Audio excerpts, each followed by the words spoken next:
नरेंद्र मोदी मन की बात कार्यक्रम को वो करेंगे।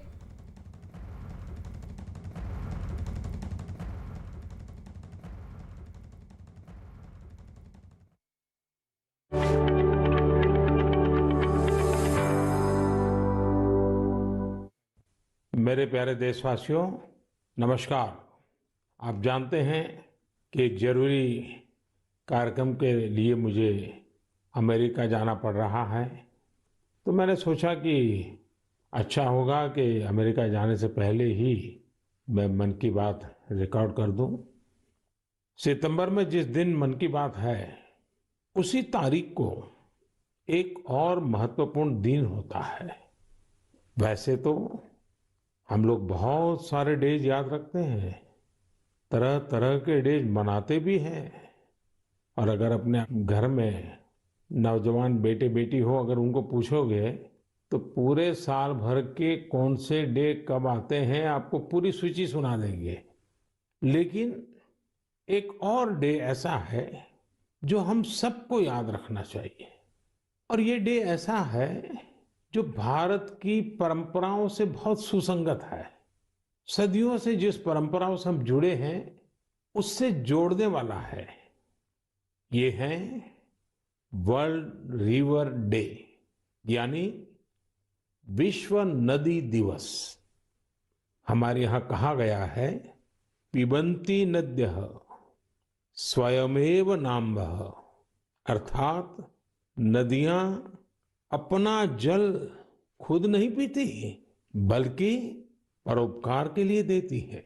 हमारे लिए नदियां एक भौतिक वस्तु नहीं है, हमारे लिए नदी एक जीवंत इकाई है।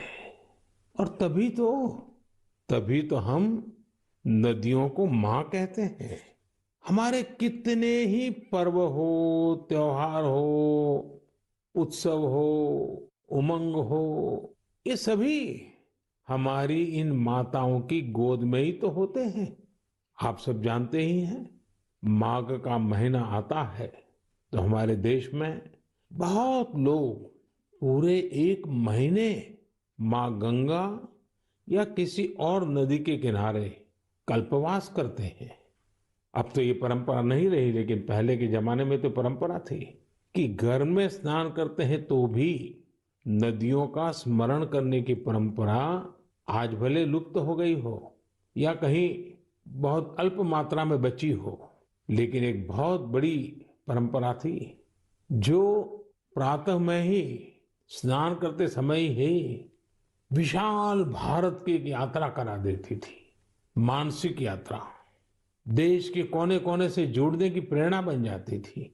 और वो क्या था, भारत में स्नान करते समय एक श्लोक बोलने की परंपरा रही है। गंगे च यमुने चैव गोदावरी सरस्वती नर्मदे सिंधु कावेरी जले अस्मिन सन्निधि कुरु।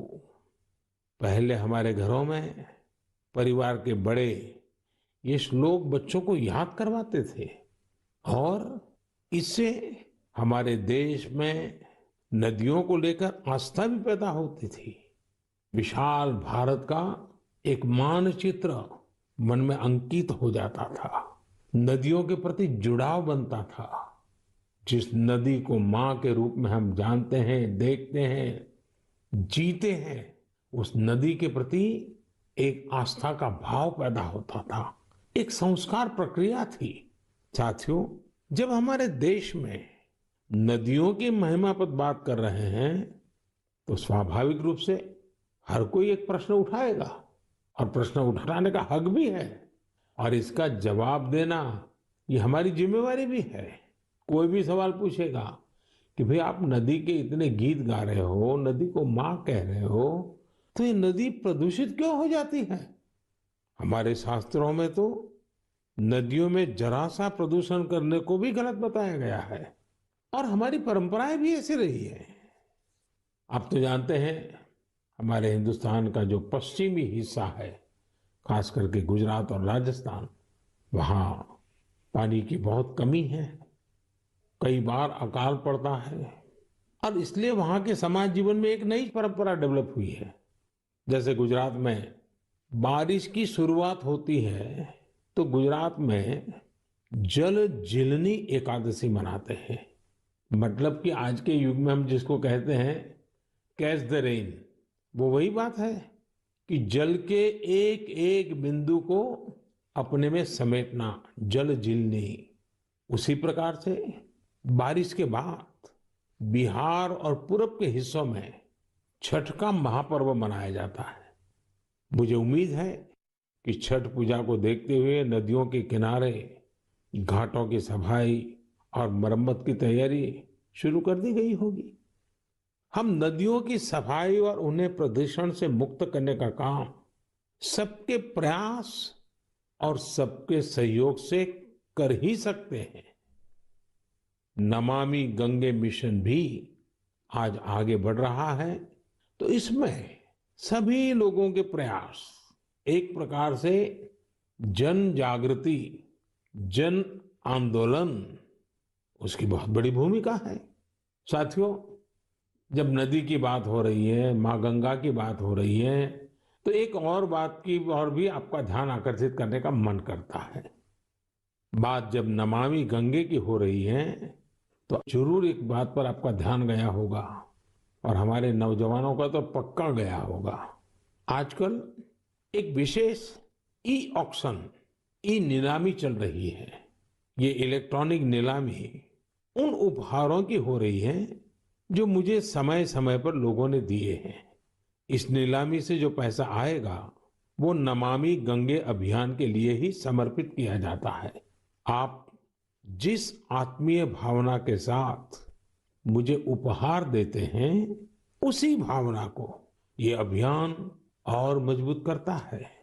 साथियों, देश भर में नदियों को पुनर्जीवित करने के लिए, पानी की स्वच्छता के लिए सरकार और समाज सेवी संगठन निरंतर कुछ न कुछ करते रहते हैं। आज से नहीं, दशकों से ये चलता रहता है।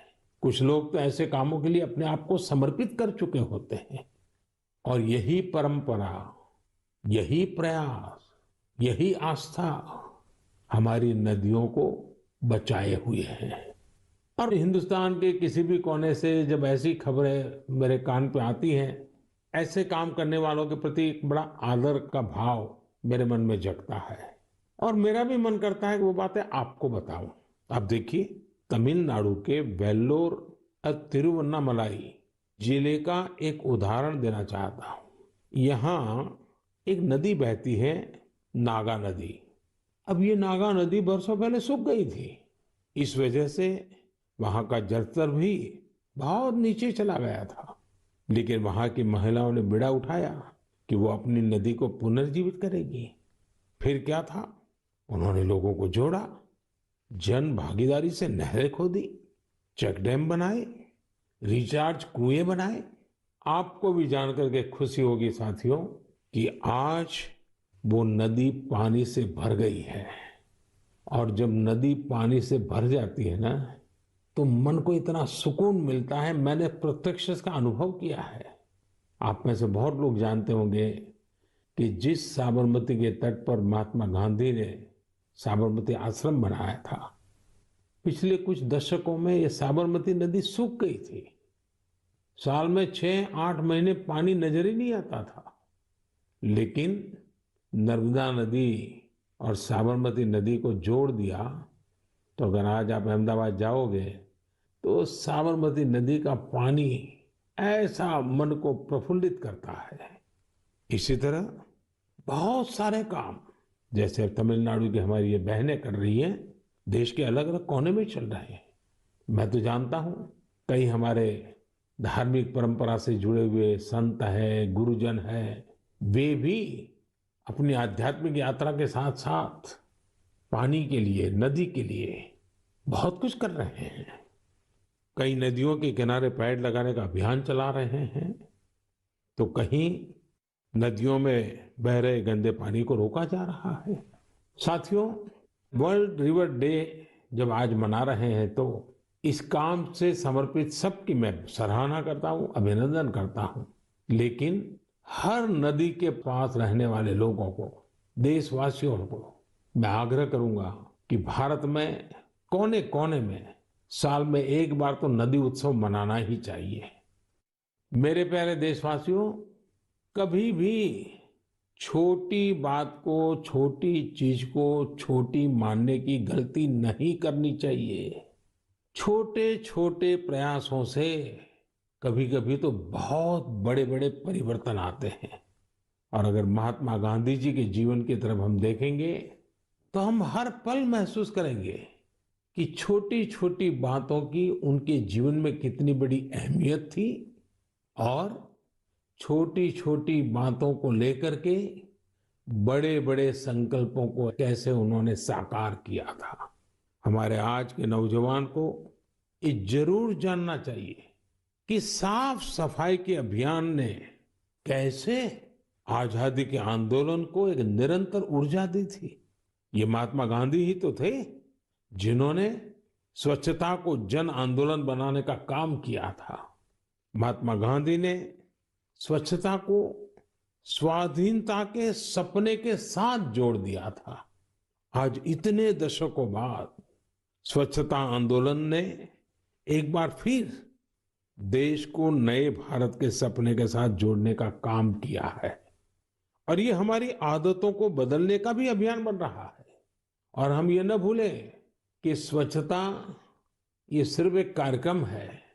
स्वच्छता ये पीढ़ी दर पीढ़ी संस्कार संक्रमण की एक जिम्मेवारी है। और पीढ़ी दर पीढ़ी जब स्वच्छता का अभियान चलता है तब संपूर्ण समाज जीवन में स्वच्छता का स्वभाव बनता है।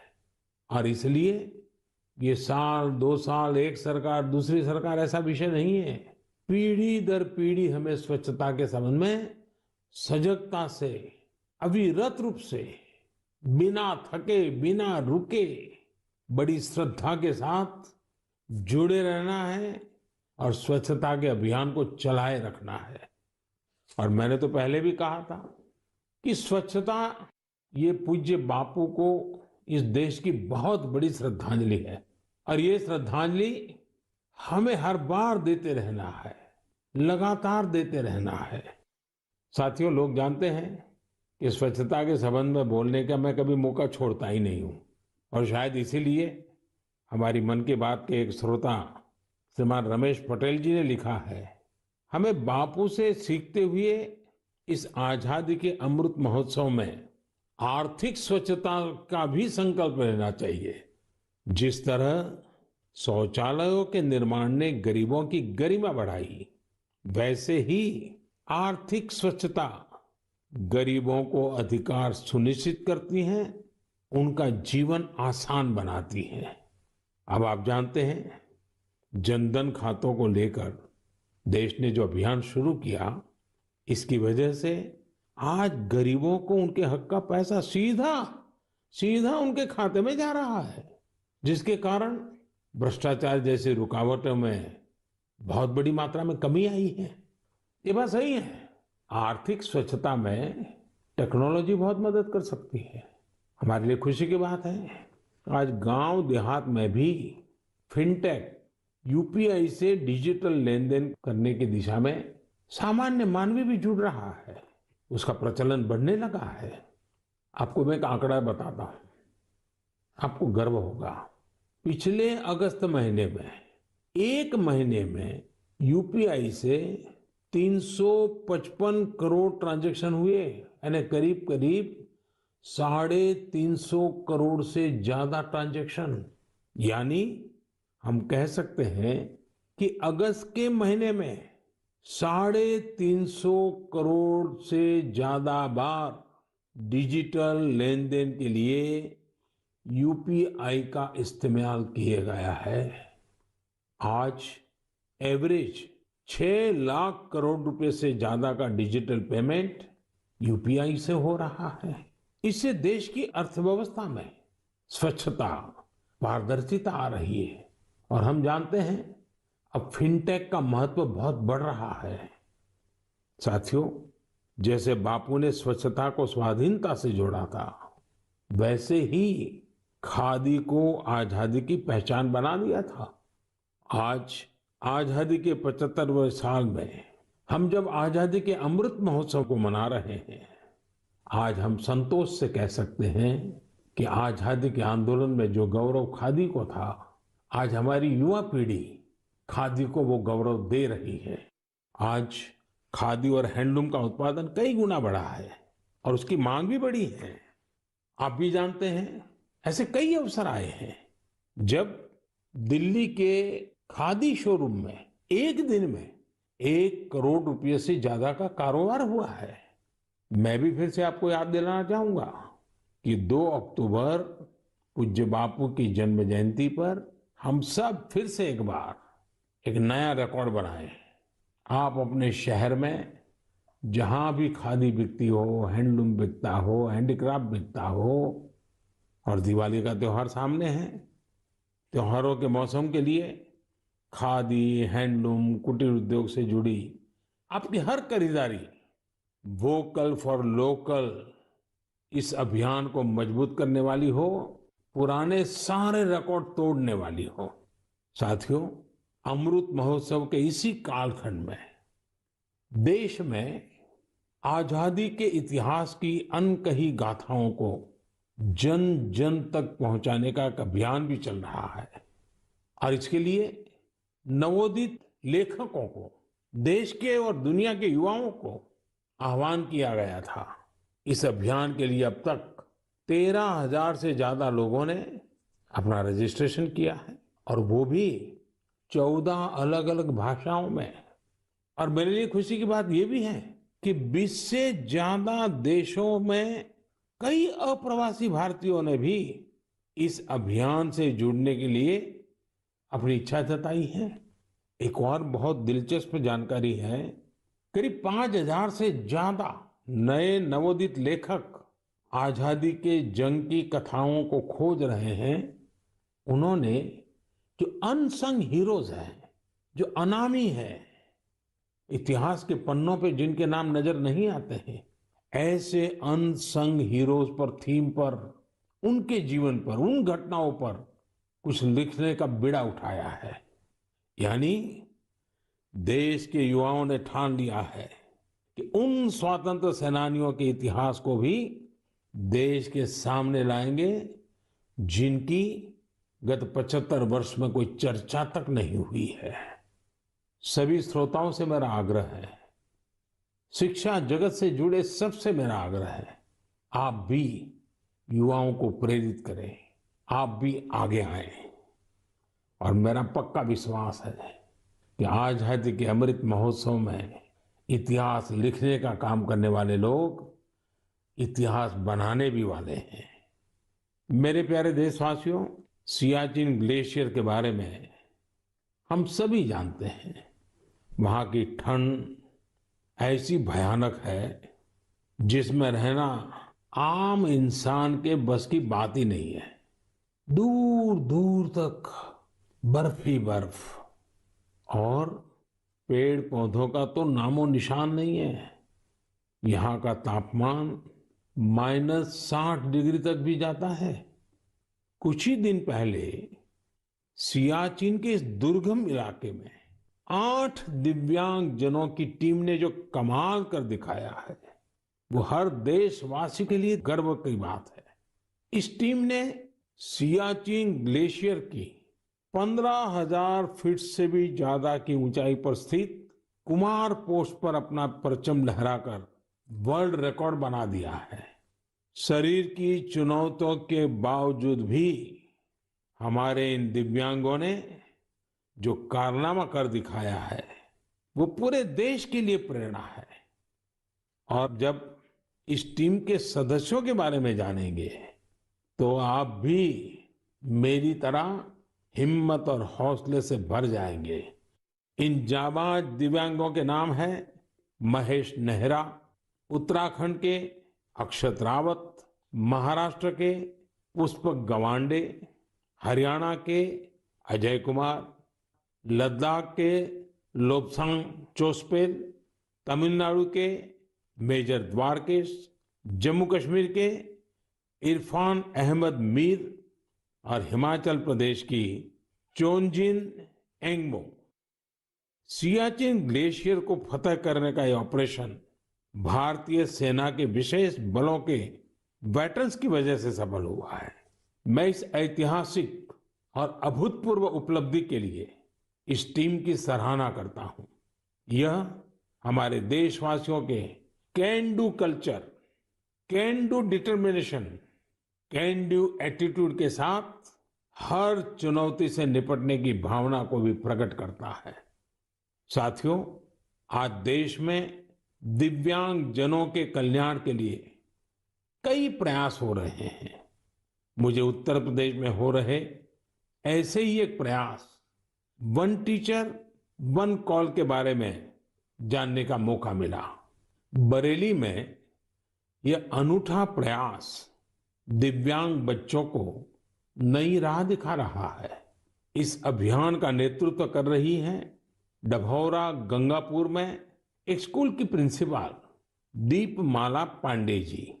कोरोना काल में इस अभियान के कारण न केवल बड़ी संख्या में बच्चों का एडमिशन संभव हो पाया, बल्कि इससे करीब 350 से अधिक शिक्षक भी सेवा भाव से जुड़ चुके हैं।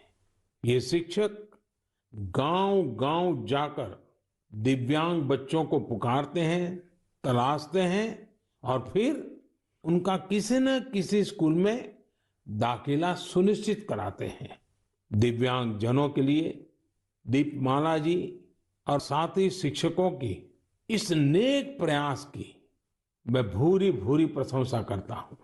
शिक्षा के क्षेत्र में ऐसा हर प्रयास हमारे देश के भविष्य को संवारने वाला है। मेरे प्यारे देशवासियों, आज हम लोगों की जिंदगी का हाल ये है कि एक दिन में सैकड़ों बार कोरोना शब्द हमारे कान पर गूंजता है। 100 साल में आई सबसे बड़ी वैश्विक महामारी कोविड-19 ने हर देशवासी को बहुत कुछ सिखाया है। हेल्थ केयर और वेलनेस को लेकर आज जिज्ञासा भी बढ़ी है और जागरूकता भी। हमारे देश में पारंपरिक रूप से ऐसे नेचुरल प्रोडक्ट्स प्रचुर मात्रा में उपलब्ध हैं जो वेलनेस यानी सेहत के लिए बहुत फायदेमंद है। ओडिशा के कालाहांडी के नांदोल में रहने वाले पतायत साहू जी इस क्षेत्र में बरसों से एक अनोखा कार्य कर रहे हैं। उन्होंने 1.5 एकड़ जमीन पर मेडिसिनल प्लांट लगाए हैं। यही नहीं, साहू जी ने इन मेडिसिनल प्लांट्स को डॉक्यूमेंटेशन भी किया है। मुझे रांची के सतीश जी ने पत्र के माध्यम से ऐसी ही एक और जानकारी साझा की है। सतीश जी ने झारखंड के एक एलोवेरा विलेज की ओर मेरा ध्यान दिलाया है। रांची के पास ही देवरी गांव की महिलाओं ने मंजू कश्यप जी के नेतृत्व में बिरसा कृषि विद्यालय से एलोवेरा की खेती का प्रशिक्षण लिया था। इसके बाद उन्होंने एलोवेरा की खेती शुरू की। इस खेती से न केवल स्वास्थ्य के क्षेत्र में लाभ मिला, बल्कि इन महिलाओं की आमदनी भी बढ़ गई। कोविड महामारी के दौरान भी इन्हें अच्छी आमदनी हुई। इसकी एक बड़ी वजह यह थी कि सैनिटाइजर बनाने वाली कंपनियां सीधे इन्हीं से एलोवेरा खरीद रही थी। आज इस कार्य में करीब 40 महिलाओं की टीम जुटी है और कई एकड़ में एलोवेरा की खेती होती है। ओडिशा के पतायत साहू जी हो या फिर देवरी में महिलाओं की ये टीम, इन्होंने खेती को जिस प्रकार स्वास्थ्य के क्षेत्र से जोड़ा है, वो एक अपने आप में मिसाल है। साथियों, आने वाली 2 अक्टूबर को लाल बहादुर शास्त्री जी की भी जन्म जयंती होती है। उनकी स्मृति में ये दिन हमें खेती में नए नए प्रयोग करने वालों की भी शिक्षा देता है। मेडिसिनल प्लांट के क्षेत्र में स्टार्टअप को बढ़ावा देने के लिए मेडी हब टीबीआई के नाम से एक इंक्यूबेटर गुजरात के आणंद में काम कर रहा है। मेडिसिनल और एरोमेटिक प्लांट से जुड़ा ये इंक्यूबेटर बहुत कम समय में ही 15 एंटरप्रेन्योर्स के बिजनेस आइडिया को सपोर्ट कर चुका है। इस इंक्यूबेटर की मदद पाकर ही सुधा चेब्रोलू जी ने अपना स्टार्टअप शुरू किया है।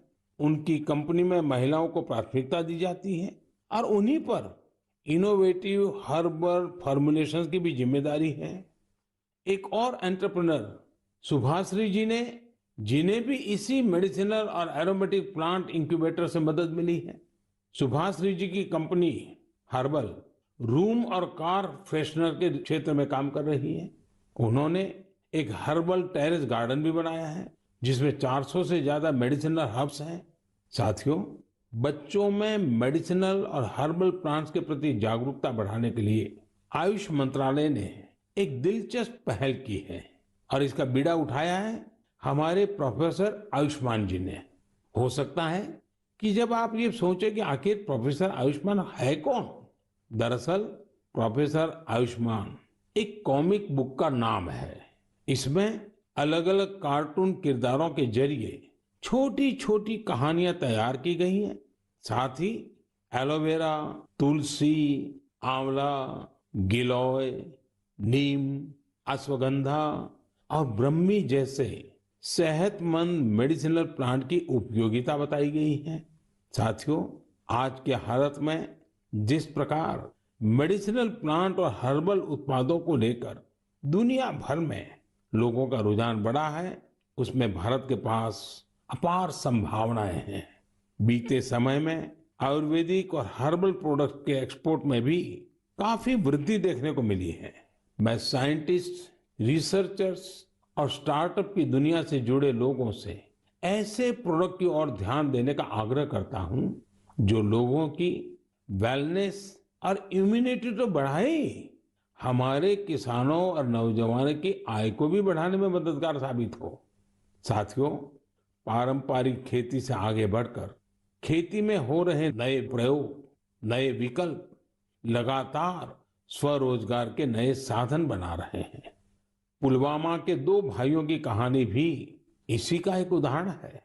जम्मू कश्मीर के पुलवामा में बिलाल अहमद शेख और मुनीर अहमद शेख ने जिस प्रकार अपने लिए नए रास्ते तलाशे, वो न्यू इंडिया की एक मिसाल है। 39 साल के बिलाल अहमद जी हाईली क्वालिफाइड है। उन्होंने कई डिग्रियां हासिल कर रखी है। अपनी उच्च शिक्षा से जुड़े अनुभवों का इस्तेमाल आज वो कृषि में खुद का स्टार्टअप बनाकर कर रहे हैं। बिलाल जी ने अपने घर पर ही वर्मी कंपोस्टिंग की यूनिट लगाई है। इस यूनिट से तैयार होने वाले बायो फर्टिलाइजर से न केवल खेती में काफी लाभ हुआ है, बल्कि यह लोगों के लिए रोजगार के अवसर भी लेकर आया है। हर साल इन भाइयों की यूनिट से किसानों को करीब 3000 क्विंटल वर्मी कंपोस्ट मिल रहा है। आज उनकी इस वर्मी कंपोस्टिंग यूनिट में 15 लोग काम भी कर रहे हैं। उनकी इस यूनिट को देखने के लिए बड़ी संख्या में लोग पहुंच रहे हैं और उनमें ज्यादातर ऐसे युवा होते हैं जो कृषि क्षेत्र में कुछ करना चाहते हैं। पुलवामा के शेख भाइयों ने जॉब सीकर बनने की जगह जॉब क्रिएटर बनने का संकल्प लिया और आज वो जम्मू कश्मीर ही नहीं बल्कि देश भर के लोगों को नई राह दिखा रहे हैं। मेरे प्यारे देशवासियों, 25 सितंबर को देश की महान संतान पंडित दीनदयाल उपाध्याय जी की जन्म जयंती होती है। दीनदयाल जी पिछली सदी के सबसे बड़े विचारकों में से एक है। उनका अर्थदर्शन, समाज के सशक्त करने के लिए उनकी नीतियां, उनका दिखाया अंत्योदय का मार्ग आज भी जितना प्रासंगिक है उतना ही प्रेरणादायी भी है। 3 साल पहले 25 सितंबर को उनकी जन्म जयंती पर ही दुनिया की सबसे बड़ी health assurance scheme Ayushman Bharat योजना लागू की गई थी। आज देश के 2-2.25 करोड़ से अधिक गरीबों को आयुष्मान भारत योजना के तहत अस्पताल में 5 लाख रुपए तक का मुफ्त इलाज मिल चुका है। गरीब के लिए इतनी बड़ी योजना दीनदयाल जी के अंत्योदय दर्शन को ही समर्पित है। आज के युवा अगर उनके मूल्यों और आदर्शों को अपने जीवन में उतारें तो ये उनके बहुत काम आ सकता है। एक बार लखनऊ में दीनदयाल जी ने कहा था, कितनी अच्छी अच्छी चीजें, अच्छे अच्छे गुण हैं, ये सब हमें समाज से ही तो प्राप्त होते हैं। हमें समाज का कर्ज चुकाना है, इस तरह का विचार करना ही चाहिए। यानी दीनदयाल जी ने सीख दी कि हम समाज से, देश से इतना कुछ लेते हैं, जो कुछ भी है वो देश की वजह से ही तो है। इसलिए देश के प्रति अपना ऋण कैसे चुकाएंगे, इस बारे में सोचना चाहिए। ये आज के युवाओं के लिए बहुत बड़ा संदेश है। साथियों, दीनदयाल जी के जीवन से हमें कभी हार न मानने की भी सीख मिलती है। विपरीत राजनीतिक और वैचारिक परिस्थितियों के बावजूद भारत के विकास के लिए स्वदेशी मॉडल की विजन से वे कभी डिगे नहीं। आज बहुत सारे युवा बने बनाए रास्तों से अलग होकर आगे बढ़ना चाहते हैं। वे चीजों को अपनी तरह से करना चाहते हैं। दीनदयाल जी के जीवन से उन्हें काफी मदद मिल सकती है। इसलिए युवाओं से मेरा आग्रह है कि उनके बारे में जरूर जानें। मेरे प्यारे देशवासियों, हमने आज बहुत से विषयों पर चर्चा की। जैसा हम बात भी कर रहे थे, आने वाला समय त्योहारों का है। पूरा देश मर्यादा पुरुषोत्तम श्री राम की असत्य पर विजय का पर्व भी मनाने वाला है। लेकिन इस उत्सव में हमें एक और लड़ाई के बारे में याद रखना है, वो है देश की कोरोना से लड़ाई। टीम इंडिया इस लड़ाई में रोज नए रिकॉर्ड बना रही है। वैक्सीनेशन में देश ने कई ऐसे रिकॉर्ड बनाए हैं जिसकी चर्चा पूरी दुनिया में हो रही है। इस लड़ाई में हर भारतवासी की अहम भूमिका है। हमें अपनी बारी आने पर वैक्सीन तो लगवानी ही है, पर इस बात का भी ध्यान रखना है कि कोई इस सुरक्षा चक्र से छूट न जाए। अपने आसपास जिसे वैक्सीन नहीं लगी है, उसे भी वैक्सीन सेंटर तक ले जाना है। वैक्सीन लगने के बाद भी जरूरी प्रोटोकॉल का पालन करना है। मुझे उम्मीद है इस लड़ाई में एक बार फिर टीम इंडिया अपना परचम लहराएगी। हम अगली बार कुछ और विषयों पर मन की बात करेंगे। आप सभी को, हर देशवासी को त्योहारों की बहुत बहुत शुभकामनाएं। धन्यवाद। और प्रधानमंत्री नरेंद्र मोदी के मन की बात कार्यक्रम को आप सुन रहे थे। और आज विश्व नदी दिवस के अवसर पर उन्होंने कहा कि हमारी नदियां एक भौतिक वस्तु नहीं है और हमारे लिए नदी एक जीवंत इकाई है और हम नदियों को मां कहते हैं। उन्होंने कहा कि देश के अलग अलग कोने में विश्व नदी दिवस भी मनाया जाए।